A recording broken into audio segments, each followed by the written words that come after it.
Hey, entrepreneurs and influencers. Sometimes talking about the F word can get dirty. No, not that F word. Finances, baby. Let's talk about it. This is the Dirty Money Talk podcast, season 2. I'm Stephanie Arrington. Let's do this.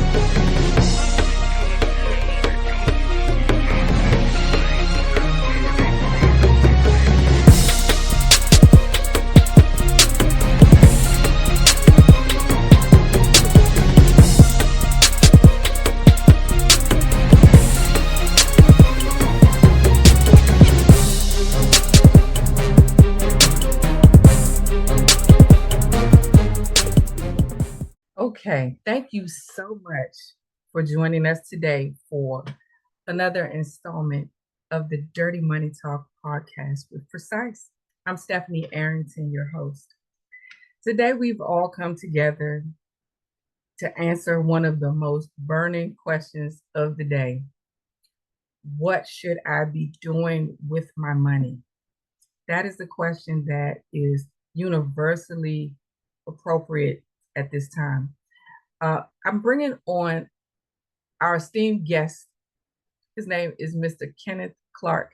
He works with Peak Financial Group in and around the Washington, D.C. metropolitan area. In his position, he leads the firm's efforts to assist business owners in developing and implementing strategies that can work for you too. Let me bring Ken on right now. And remember, we're going to put him in the hot seat first.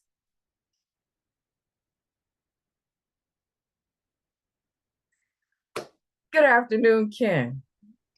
Good I'm afternoon. Stephanie Arrington. As you well know, I'm the host of the Dirty Money Talk podcast with Precise. I have been tasked to bring you before our group of esteemed colleagues in reference to some pretty heavy-hitting Q&A for your financial advice. But first, I got to put you in the hot seat, Ken. Let's lean in. Now, you may not be familiar, but there are 4 questions that I poll all our guests, and I'm just going to get started. All right. Question number 1. What is your earliest memory of money? Wow. So this might be telling my age, but as young lads, my brother and I had paper routes, and we would roll the neighborhood delivering papers. And we were, of course, collecting a very small check from that. But between the two of us, we then decided, are we going to use this just for candy and video games? Are we actually going to do something appropriate with it? So, of course, some of it was spent on treats and snacks, but we actually were able to put away a couple dollars. So I'd say probably this was probably 10, 11 years old when we started this paper route. Yep. Yep. That's amazing. So right away, I'm hearing a lot of key themes about saving, earning. Okay, I feel like we were setting the tone, foreshadowing your life. Question number 2. Everything. What did your parents teach you about money? So I was, I think, in a household that was probably similar to many of ours, where I had one parent, my father, who he had a 9 to 5 that of course went towards paying the bills, but then he tried a few other side gigs along the way. And in doing that, helped us understand the need to not rely on one gig, because that gig can be taken away if you're with the wrong group, the wrong firm, the wrong people. But my father was the one who talked about money, talked about stocks and bonds and we would from time to time look at the newspaper with him to look at how the market was adjusting and responding to things. My mother, on the other hand, and I love her, but you know, we all learn certain lessons from our parents, right? My mother was the one who said, "Don't ever let anybody know how much money you make." Right? She was very for her it was important to keep things close to the vest. So my mother was a DC public schools teacher, retired after 33 years, and my father retired from the what we now know as Metro, but Washington Metropolitan Area Transit Authority. He was a civil engineer with them. So just to kind of, I guess, help give a little context to where they were coming from. That's very interesting that you mentioned their career, because that actually plays into, like, you know, a lot of our conversation today. These questions are rigged, I promise you. Okay. Question number 3. This is fun. It may be fun, it might not be fun. Question number 3. What was your biggest money mishap that you can admit on camera today? Don't get in trouble, Ken. You're on mute. You still on mute. And you still on mute. Okay, what's that? Okay, sorry about that. No problem. That I can admit. Wow. Yeah. So in when I got out of school, started my first job, had a couple extra nickels, and I was investing in stocks at that point, and not a lot of money because I didn't have a lot of money, but investing in stocks. And I'm an engineer by training, so I've got a degree in electrical engineering, and I was working in a kind of a tech environment, and so a lot of my stocks were very tech heavy. Um, so you know, had computers all around us, had different types of electrical gear, if you will, and I was just, I think, too heavily invested in technology, and I didn't kind of diversify, if you will. I think we've all heard that term. I didn't diversify as I should have been at that time. And so one of the stocks that I had did very well for a certain period of time. And then I looked up one day, and it may have been a Monday, I don't know, but I looked up one day, and over the course of that morning, it lost 40% in value. Uh, and, you know, at that point, I worked on the first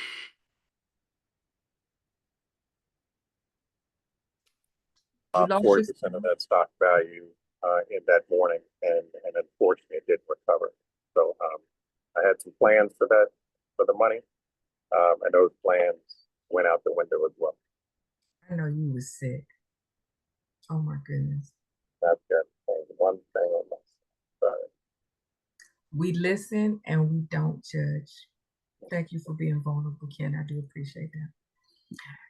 Question number 4, and this one, let's bring the room back to life. What would you tell your 21-year-old self about money? Very specifically that age, yes. 21, sure. Start today. Don't waste money on trying to keep up with the Joneses. And also put away as much money as I comfortably can. Okay. Okay. Well, I do appreciate you playing along in the hot seat. Our viewers do tend to enjoy getting to know you more personally, and it just is a very friendly icebreaker. Okay. Now to formalize our meeting and our discussion, I would like for you to, as our speaker, and you're familiar with our weekly speaker format from our association in Tip, I will allow you to basically enlighten our listeners with more about you, how you got started, where you are now, and where you want to go with your business. And would you like me to take 30 seconds or am I allowed a little more than Well, the speaker I thought was 10 that? minutes, There we go. not the show voter. I'm the Fair show enough. voter today. Fair enough. Um, so first, I'd like to say thank you for everyone on the call for taking time out of your schedule. You could be doing many other things. You could be at the pool, at a barbecue, uh, with family, uh, or just doing nothing, right? But so I appreciate you taking time out to share with us. But as Stephanie mentioned, my name is Kenneth Clarke. I am a financial advisor with Peak Financial. We are located in downtown Silver Spring. Uh, we have 4 other financial advisors and about 25 insurance professionals, insurance agents that are licensed with our group. I've been with Peak a little over 10 years, and I guess I'll kind of step back a little bit. I touched on it that I'm a engineer by training, so I finished college with a degree in electrical engineering. Spent about 15 years in the information technology arena, uh, playing with computers, coding, moving up a little bit in the ranks, and realized that I wasn't built for that, to do that for another 30 years, right? So I switched gears, and at that time opened a personal training and fitness franchise called Fitness Together. So taking care of my health, eating right is another passion of mine. But I was doing IT consulting part-time while running that. Had that business for another 10 years. Really enjoyed it. Really enjoyed the clients that I worked with. But as my lovely daughters were born and were getting a little older, I realized that that I was missing a few of their important engagements, and so worked towards moving on from that business. I was fortunate to sell it, and at that time, kind of leaned on my mentors, including my brother and a few other folks, to determine what were next steps for me. And I've been investing. Stephanie touched on it, but I've been investing since my active college days. Not like I was investing a lot of money, but I was more so investing to learn about the market, to understand the market. And I think that's unfortunately what a lot of folks that we see, we interact with, we're family with, we don't get it. We don't get the exposure. We don't get the experience with the market. We watching TV, we see the ups and downs, but may not be understanding the behind the scenes, what's going on. Why is the market up today? Why is the market down today? And so at that point, kind of laid the groundwork for switching gears and moving into the financial advising arena. I was fortunate because I feel like I knew a good bit about what I needed to know, but of course there were a lot of holes and gaps that I filled in with training, and there's funny thing is you realize that your brain doesn't work the same at 40 as it does at 20, right? So the training, the qualification exams, and the ongoing continuing education, um, was challenging because I was a little older than perhaps some of the other folks. In addition, many of the folks around me were coming into the industry working for family, I go to conferences, I go to luncheons, seminars, and folks around me. Oh, I work for my father's firm. I work for my uncle's firm. I didn't have that, and I actually didn't know anybody. Uh, I knew a couple folks who were in the industry, but I didn't have any family relationships where I could just step in and be given a handful of clients or even a bunch of clients. Many of the folks coming into the industry get clients because they get the clients that their father or uncle or mother perhaps has outgrown, and they're able to work on those clients. I started off in ground floor, but I was able to join a partner who had a small firm, learn some good things from him, and then moved on after about 2 years to where I am currently at peace. And it's been, I've definitely enjoyed the journey.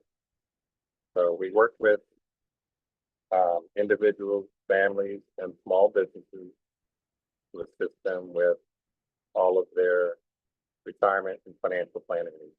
And that could be buying a single stock. It could be assisting with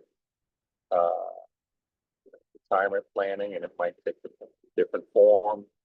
I'll throw out some acronyms. Helping with 401k, 403b. It might be the situation might lend itself to some sort of IRA structure, SEP or Roth or traditional, and then also benefits.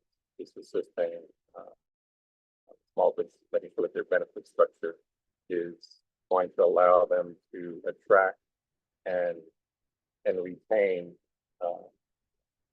qualified individuals. So I'll be the first to admit that I don't know everything about everything. I do see some similar cases come across my desk, week to week, but where there are unique situations or complex situations, I've got colleagues that I turn to, and we sit down and discuss it. We also work under Emeritus Investment Company. They are headquartered in, an office in Bethesda around the corner, but also have offices in Lincoln and Omaha, Nebraska. So Emeritus is they're our JP Morgan. They are our Merrill Lynch. Any question, concern that I can't answer, I can place a call, send an email, and I can find the right individuals to assist with those concerns. And they have every qualification, every designation represented under their corporate structure, whether it be attorneys, estate planning. We do have tax professionals, but of course, definitely is our tax professional, of course. But they have every position represented, every qualification needed to provide the right solution for our clients. And definitely, I think I'll kind of close there. That we've got a fully staffed, fully supported group, and we have conversations with everyone.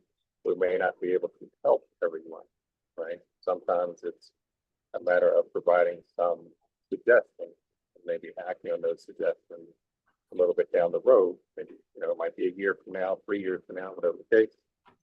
But in most cases, we can handle anyone who walks in the room. Whether you're looking to invest $50 or looking to invest $50 million, we can help you. And that's what we like to hear. And that's why you're here. Thank you. I would like to get started with some questions from our audience. All right. I won't name you, but question number one. Unless you want to be named, right? Unless you want. If you recognize your question, please feel free to self-identify. I ain't going to do that to you. This is a safe space. That's right. All right. So the first question from one of our attendees is, what is the best strategy to build for retirement at 51 with low cash at the moment? So I think the first step is to fully appreciate, fully understand the situation. And for every client, I find that unless they have one specific need, uh, I find that it's important to generate a financial plan for that client. That allows us to understand cash flow, fully appreciate cash flow, fully understand income. Is it income from a 9 to 5? Is it income from a 9 to 5 plus side gig? Is there a rental income? Did they win the lottery? You know, we understand the full picture. So with the financial plan, it's putting your financial business on the table. We kind of wade through it, understand the good, bad, and in between, and then we plot a course from that point going forward. You know, if the cash flow is low now, the question is there a possibility that may change at some point in time? You don't want to. We love everyone to live a long and healthy life, but perhaps is there an inheritance that might be coming?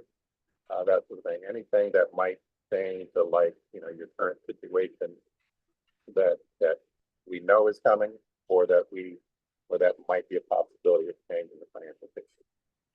Once we understand that, then we can determine the course of action. There's some low-hanging fruit that we can address. But many times it might be just a slow and steady, investment of assets in the right vehicle that will get to where the desired result. That's a very interesting point that you make about really getting to understand the cash flow, and not to throw around our financial jargon. Cash flow is what comes in and what goes out. Accounting is all that and also where it goes. So that means you have to really be open to speaking to your financial advisor in the same way you would with another fiduciary, like your favorite tax preparer, or even your doctor, your attorney as well. A lot of times, what I've found is that people are not willing to take that honest look. They don't. They don't really want to see all that.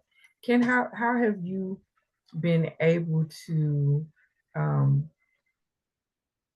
help individuals that might enable that ostrich in the sand philosophy? They don't want to look. What have you run into that? How have you dealt with that? Short answer is yes. I do run into that almost daily, right?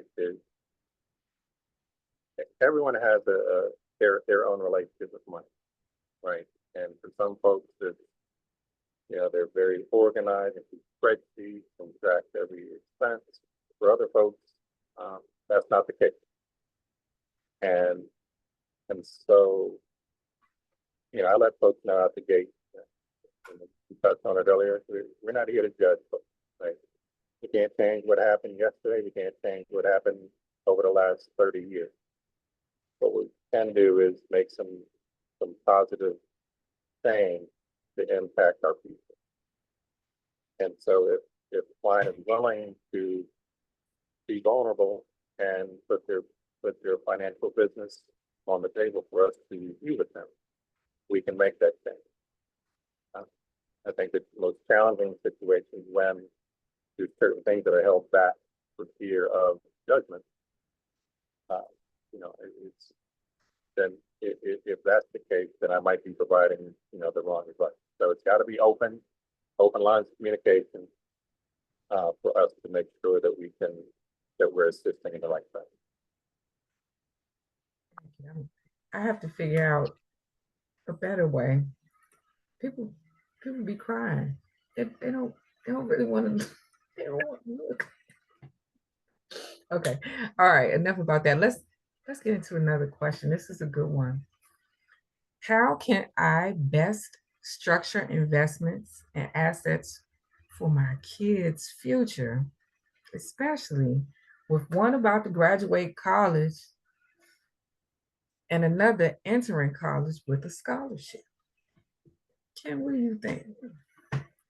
So Stephanie, do you think we're talking about that question leans towards legacy investments, or do you think we're talking about Well, handling there's investment? another part to this question, so let me put it all together. It's a little long. Sure. So this person shared that they're building multi-generational wealth through strategic investing, business ownership, and tax efficient planning. What are the smartest moves they can make right now to reduce my tax burden? We'll table that for later, while maximizing returns across my portfolio, including real estate, stock market, and my LLC. How can I best structure investments and assets for my kids' future, with one on the way out of college and another one on the way in? That was a mouthful, so you might have to break that down into a couple of meals. Yeah, that's a heavy question, right? And it would be maybe you can give us an appetizer of an answer, and then they can call you after. Yeah. So there would be no way I could give the answer in this call without knowing the defined detail. But it sounds like we would need to have some open conversations with Stephanie. Also need to bring in an estate planning attorney to make sure that things are titled appropriately, first of all. But then secondly, looking at the investments to understand where they reside, how they're titled, and if the right strategies are in place for where you are in life, but also where the kids are in life. There could be some, that lends itself to maybe there's some gifting that happens at some point for making sure that the real estate is titled appropriately, so that kids aren't taking on a high cost basis. So there's a lot of nuances in that.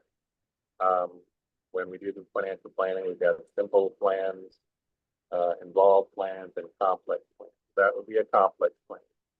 That would be one that takes a bit of work to work through, and it won't be okay, we generated the plan, here it is.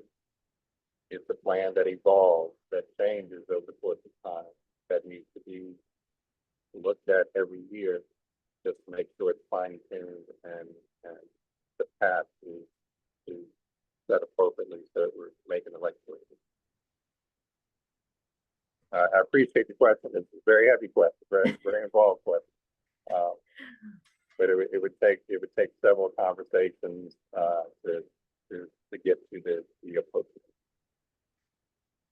Okay. Thank you for that, Ken. That was a pretty loaded question, and I do appreciate the complexity of the problem and the solution.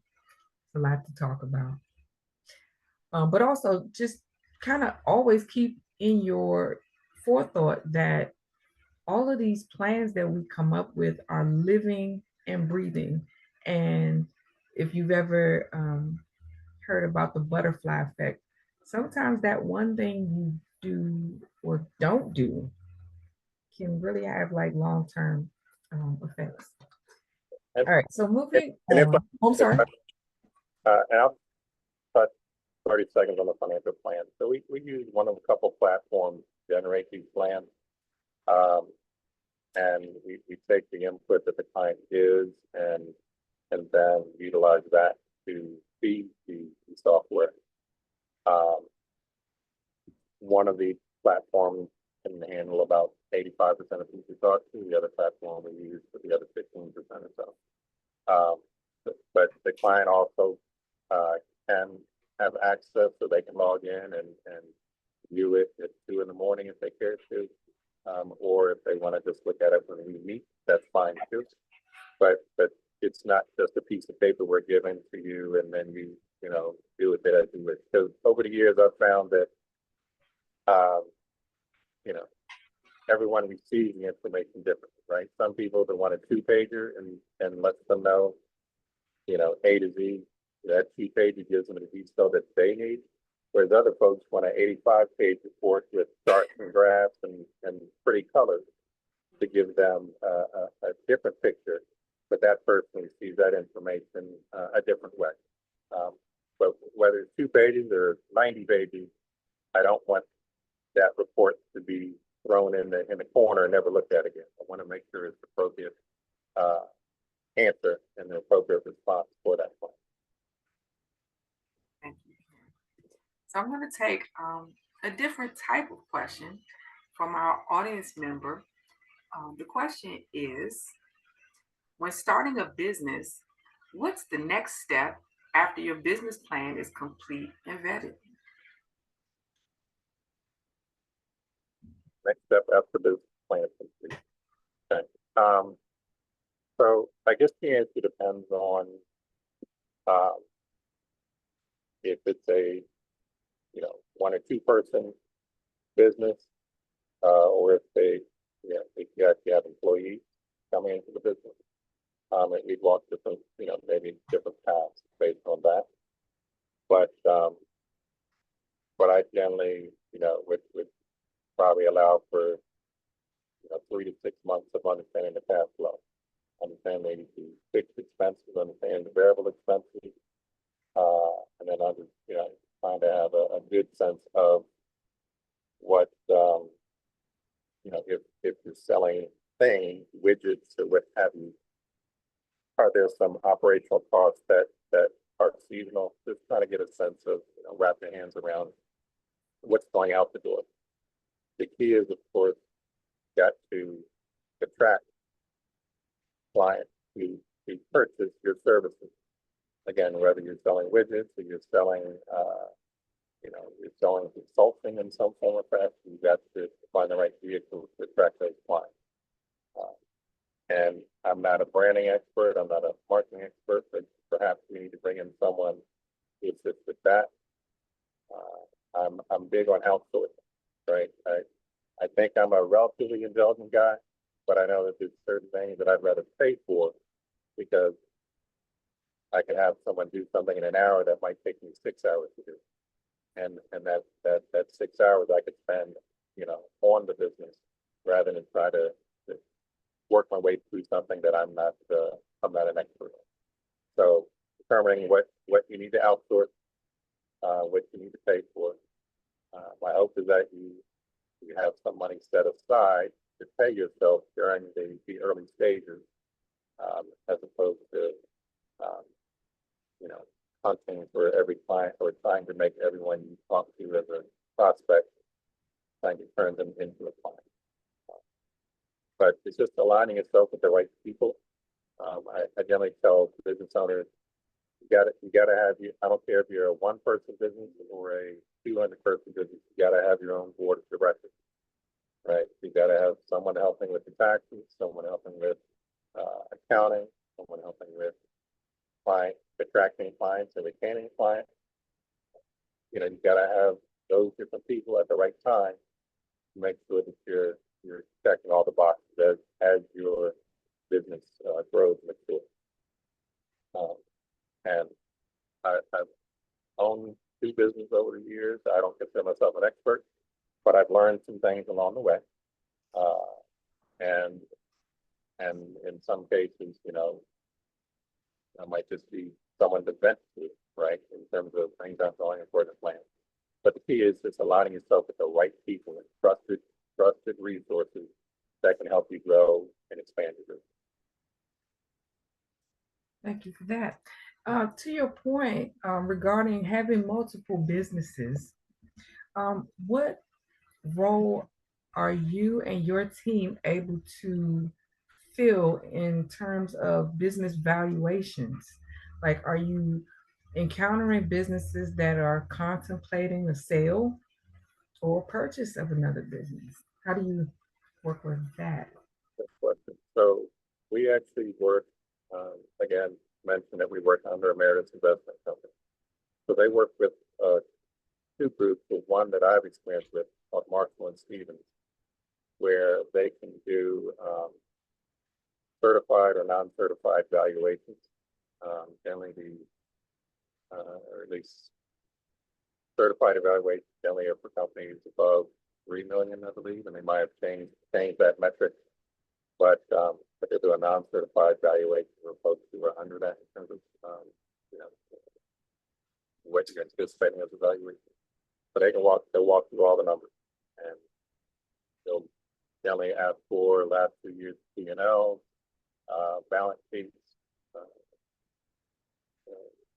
to understand kind of what the numbers look like, and they provide the range. It's always a range, right? And you can sell a business and tell you that this is worth what someone's willing to pay for it, right? So just 3 and 4 times your earnings before taxes might not be the number. It might be more than that. It might be less than that. But we do have consultants that we work with that can provide that report for those. Okay. I'm going to pick your brain a little deeper here in the business area. We do have several entrepreneurs that are with us on the call today. And I'd also like to find out, how do you work with startups or new businesses that are potentially looking for some VC venture capital help? Are you in the capital acquisition space with these folks? So that's great question. That's not our focus, but we do have partners that can assist either on the lending side or also on the VC side. So we do have some partners that we can refer that can assist with that. But that's not our lane per se. Okay.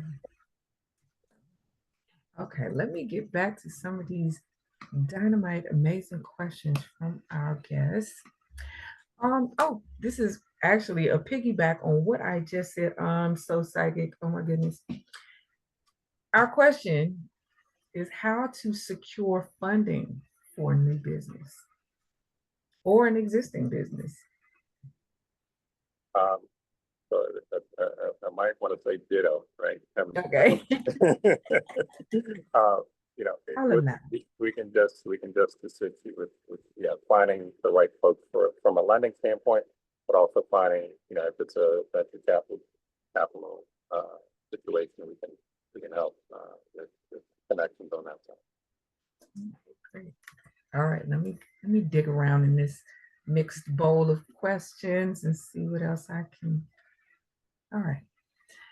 Our next question comes from one of our esteemed colleagues who is interested in finding investments in addition to current life insurance policies for their children's benefit. What has been your experience in those two areas? Okay, so life insurance and then other investments. Investment, yeah. Yeah, so we manage, our group manages money, but we also are life insurance agents. So the key is, let me say this, there's, I think we can go online and on social media and find experts on Instagram or pick a platform with touting the great benefits of life insurance, specifically in a local life policy. They are a great resource or a great option for some people. Okay. And I say that because every week I get a prospect or a client who has come, ringing my phone or come to our office and says, yeah, I bought this policy a year ago and the agent told me X, Y, and Z. And so I got this policy, but I can't afford it anymore. Or I'm not sure if I can afford it. Or maybe I don't want to afford it, right? They want to put their money elsewhere. So life insurance is about finding the right policy for the right person. and it's got to be right size. Shouldn't be.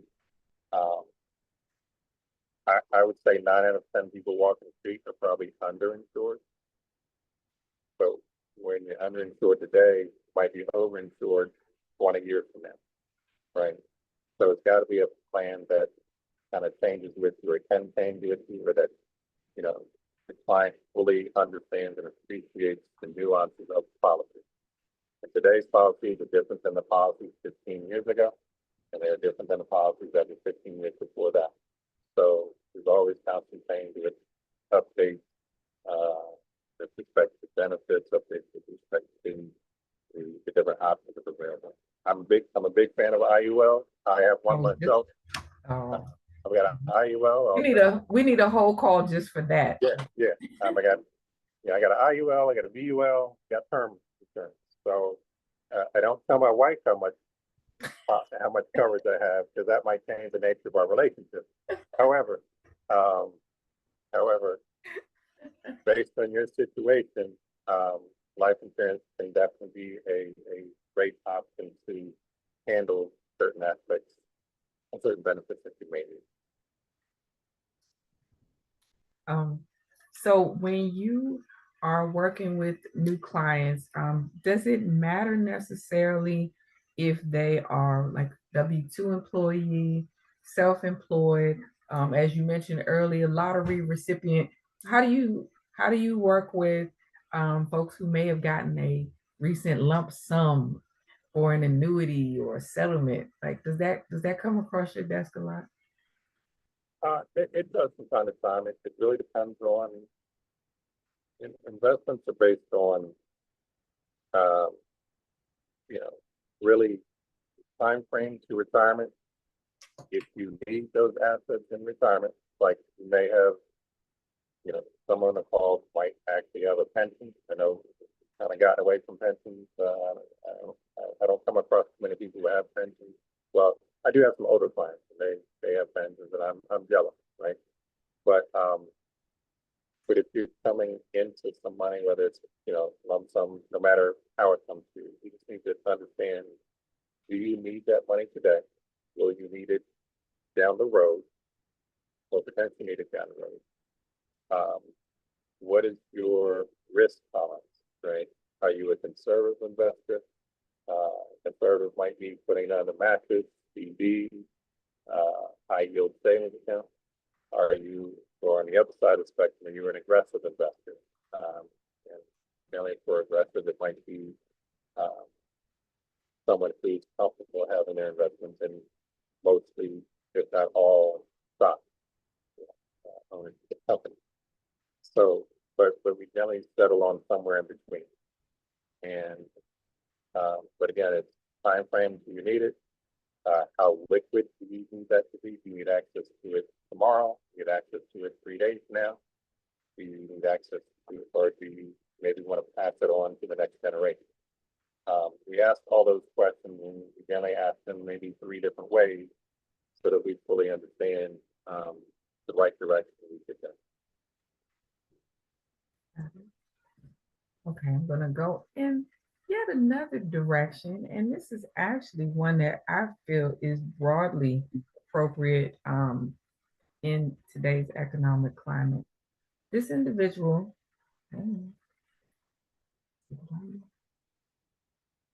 okay, this individual submits a question in regards to debt pay down strategies.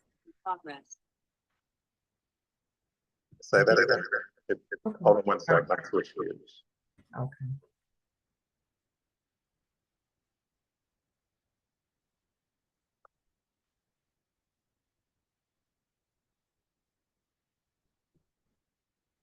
All right. Let me know when you're ready. Can you hear me? Okay. All right. All right. Great. I'm feeling better.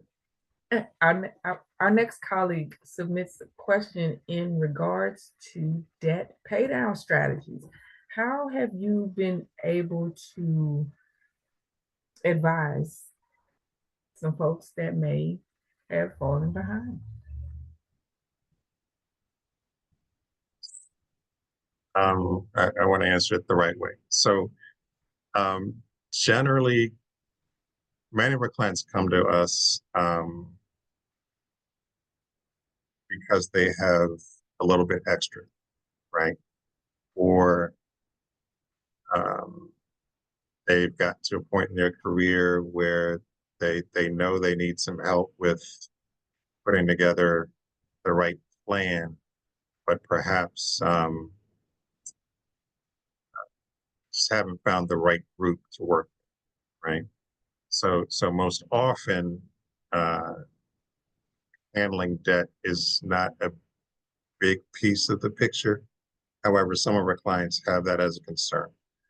And so in some cases, it might be maybe we pump the brakes, if I can use that term, but we pump the brakes on investing because if your credit cards or store cards or what have you, you've got 9.9, 15.9, 20.9% finance charges. I'm not sure that I can find the right investment that will beat that. And so let's handle it. Let's work on the debt. And so if you got an extra 500 a month, it's not going towards investments, it's going to debt. And then we can circle back. And I'm not a follower of Dave Ramsey and others who say don't invest until you take care of everything. Because some debt is good debt, right? Your mortgage. I'm not saying pay off your house before you invest. But if you got a credit card that's running at 20.29% or a car loan that isn't at 2.9 but actually 13.9, we need to have a different conversation about that debt. And so we can put together a plan, put together a strategy. And unfortunately, maybe the trip to Italy might have to wait a year or two, right?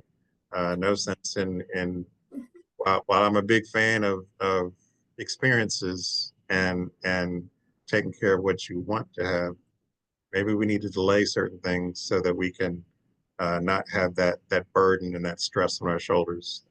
Our goal as financial advisors, take some of the financial stress off your shoulders by providing advice. And if I'm allowing someone to run around with a certain amount of debt at 30%, I'm not doing my job. So yes, we definitely do provide some strategies, do provide some, whether it's a conservative or aggressive plan, we want to make sure that debt is being taken care That's very responsible. Thank you, Ken. This person also had a follow-up to that question, which touched on real estate investing. What are your thoughts and recommendations in our current climate? of. So it depends. I hate to have that answer, but it depends. So first and foremost, for that individual, if you currently have real estate, then it's a different answer. If you're trying to get into real estate investing, then it might be a bigger hurdle for you. As we know in this area, the DC metro area, um, you know, we've got a certain bubble where we aren't impacted by certain market factors. And so, if you wait on purchasing real estate as an investment, might have waited too long. You wait a day, you wait a week, you waited too long. But the first question I always ask folks is, do you want to be a landlord? Okay. Because I find a lot of people aren't built for finding tenants, the right tenants. A lot of people aren't built to have the right processes for collecting checks. A lot of people aren't built for um,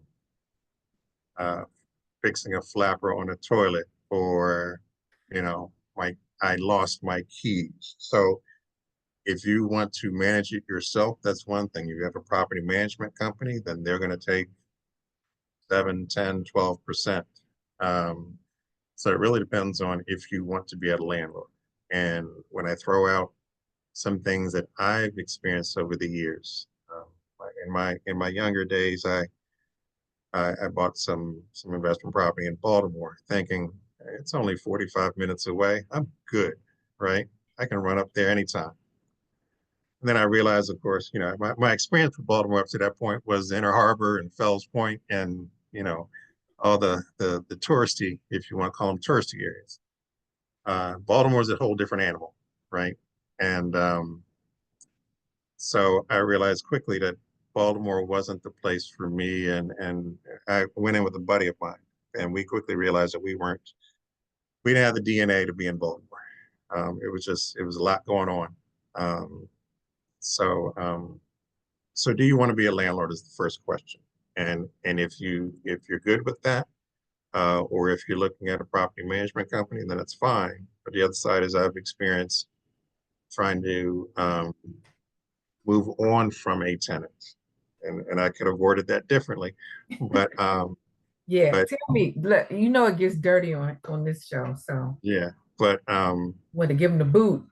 give them the boot, and it's a nasty process to evict someone, and if they know they're being evicted, they're not going to take care of your property, and it's hard to evict someone during the winter months.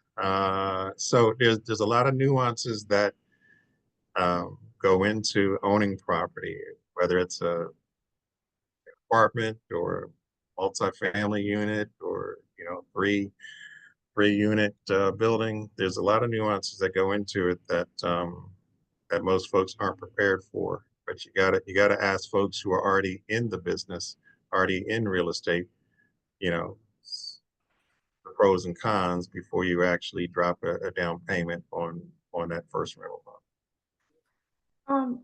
In that second scenario in which said tenant is worthy of boot getting, what options do owners of residential real estate have when their tenant is underperforming? Because in general, they don't get to realize any of their accumulated losses until they sell it. But that's not why they got into it. They got Right. into it to hold it and let those millions ripen. Ken, help me out. What can they do? So I think maybe it's different parts back to that answer. It's difficult to get rid of a tenant, very difficult. And what many folks find is that tenants are actually a lot smarter than we give them credit for. They know how to work the system. Um, I'll give an example. It might not be my example, but I'll give an example. Yes, it's my example. I had a tenant come in, paid rent on time, actually early, moved in, I think, in May, paid rent on time, and then October came and no rent. Then November came, no rent. So we started the process.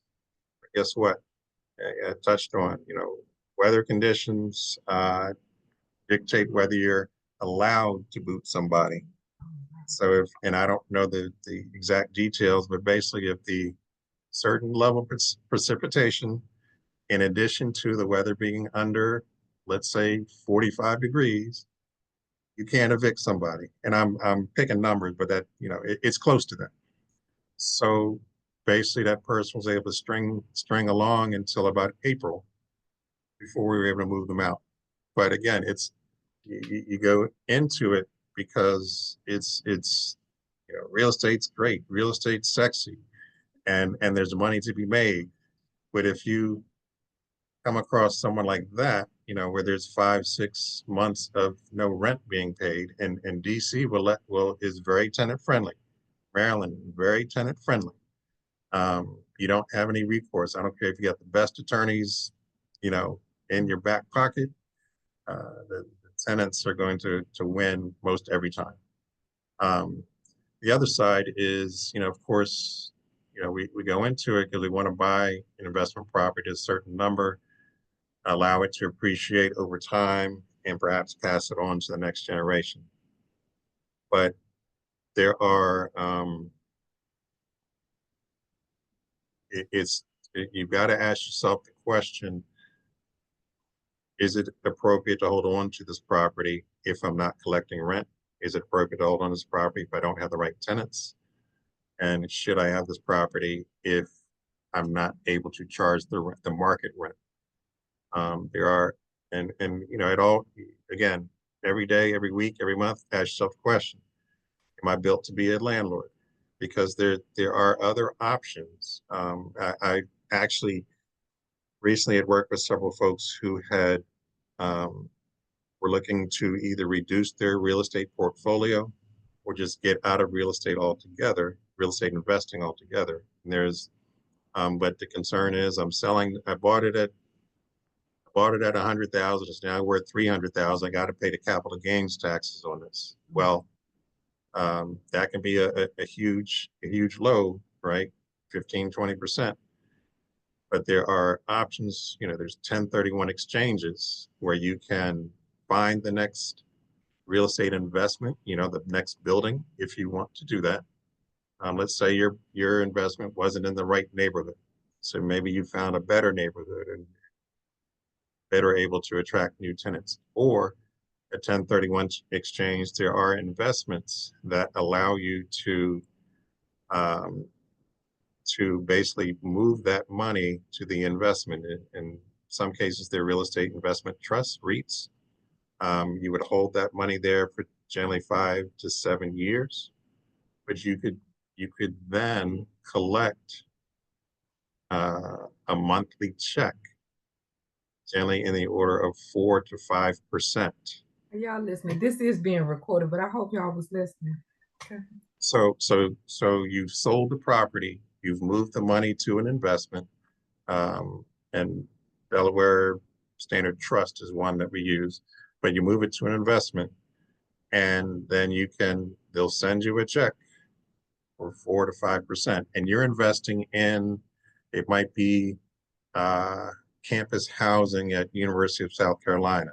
It might be, you know, a new mall in Indiana. But these are all properties that have already broken ground, they're in development, and they might be in the sales process. So it's not, I think we hear the stories of, you know, professional football players or basketball players that sunk, you know, $20 million into real estate. Well, those are generally haven't even broken ground and haven't gotten permitting. The ones that we look at are construction has been completed.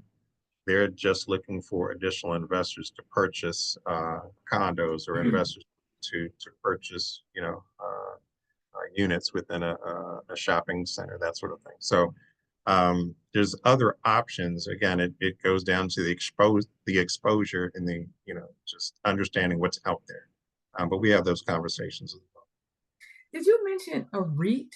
I thought I heard REIT. Can you break that Yes. down for our non-jargonated folk? Sure. So it stands for Real Estate Investment Trust, and it's generally, so to get into it, you have to be qualified investor. And when I say qualified, means basically that you've got to understand the nuances of the investment, which obviously we would walk through with you. Secondly, they have certain minimums. So you can't go into a REIT with $100. You generally go into a REIT with, let's say, $100,000. So again, if you sold a property, you've received obviously some profit from that sale. But let's say you got $100,000 or perhaps more, then you would be qualified to go into utilizing that REIT. Again, it's generally a 5 to 7, from what I've seen over the years, 5 to 7 year hold on your money, meaning it's not a liquid investment. You can't grab it, you know, hey, I need 5,000 for tuition next month. You can't utilize it like that, or there's penalties involved. So they're looking for folks to hold it for 5 to 7 years. And then after that 7-year period, you can move on to the next REIT, or you can move on to the next investment property, or you can obviously put the money in your pocket. It just depends. But it's a way to kick the capital gains tax concern down the road, right? And some folks will do it until they pass. It's part of their estate plan, right? And they'll let their estate handle the capital gains concern. They're like, not my problem. I'm Not my out. problem. That's right. That's right. And the other side is if you've sold a property, you can actually, hypothetically, you sold it for 400,000.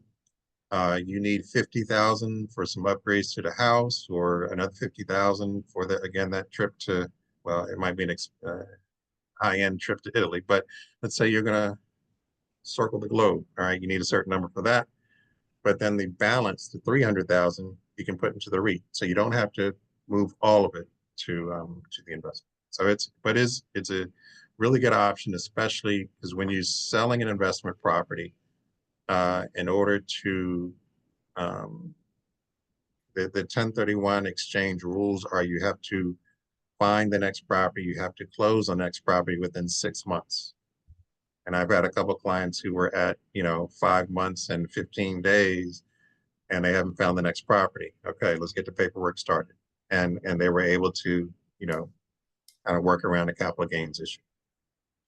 That's great news because, as you know, capital gains is that falls in my area. So I definitely like to have new strategies and um, tools in my kit that I can discuss and then refer them back to you.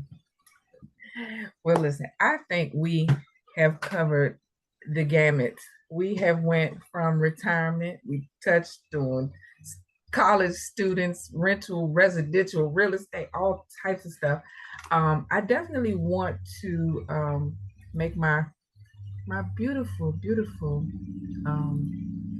Yes, there is everyone. Hi, y'all. For those of you that bothered to have an avatar, thank you so much. For the rest of y'all, we enjoying your initials and your name spelling as well. Thank you, Jermaine Amate, Tarsus iPhone, and Scott Lowry. Wonderful. Would anybody care to just unmute and say hello to Ken and I? That would be amazing. I know I told y'all can be in listen only mode, but y'all can be in the hot seat too. I don't discriminate at all. Let's go. Hi, Ken. Hi, Stephanie. It's Dawn. Hey, Dawn. How you doing, Dawn? I'm just swell. That was very informative, especially that last bit. I didn't know any of that, and I didn't know anything about IULs and VULs, and I can't wait for our visitation because I am clueless. So Look forward to it. I'm here to help. I love conversations that affect my checking account. However, I'm about sharing information, right? And a lot of conversations I have, don't impact my checking account whatsoever. But if I can get someone on the right path to making some good decisions with their extra dollars, then we both win. Appreciate it, Dawn. mhm. Thank you, Dawn. We appreciate you attending today. I know this is some prime relaxation time on a hot Sunday in June, but definitely thank you all for showing I up. wasn't gonna miss it. Thank you. See, and Dawn is a member of our chapter of the TIP, so she is definitely a welcome addition to this discussion. Thank you so much. Everyone who submitted a question, can you let me know offline if I did not get your question, and I'll make sure that I get you in touch with Ken directly. Amate, I saw you had unmuted. Did you want to share? Greetings. How you doing, Ken? Hi, Mod, sir. everybody. How are you, sir? Doing well. Doing well. Yes, I actually have an additional question for Ken. It involves retirement and business. If you are trying to finance a new business and you decide to access retirement funds to help you finance that, I guess one of the pitfalls is that if you take money out, there's a heavy tax penalty. But if you decide to borrow, you can avoid the tax penalty. Is there ever a time when you would say that with interest calculations, it makes more sense to take out rather than to borrow in a scenario where you're trying to finance a business? So I guess the key is appreciating the number that you need, right? And that, because I found in many cases, folks say, okay, I need 10,000 to, for the startup costs, but at 10,000 actually turns into 20,000. And so then they borrowed 20,000, and then the concern is, how do you pay it back, right? Because you've got your normal contributions going into your retirement plan, and then they're taking the repayment of the loan out of your paycheck as well. So then your paycheck is going to be lighter every 2 weeks or every month, depending on how you get paid.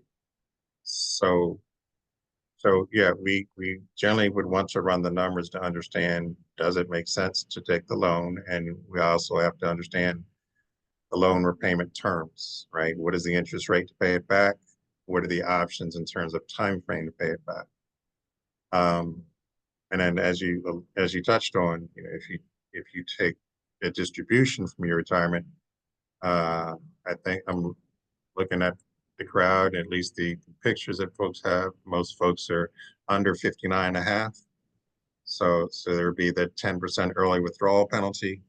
And then whatever you take out is you're getting hit. It just adds to your ordinary income number. So we got to find, which path makes more sense. And just have to have some real conversations of, will the loan be repaid in the time frame that you expect? We won't know that number until we kind of walk down the road. So got to have some hard conversations about it.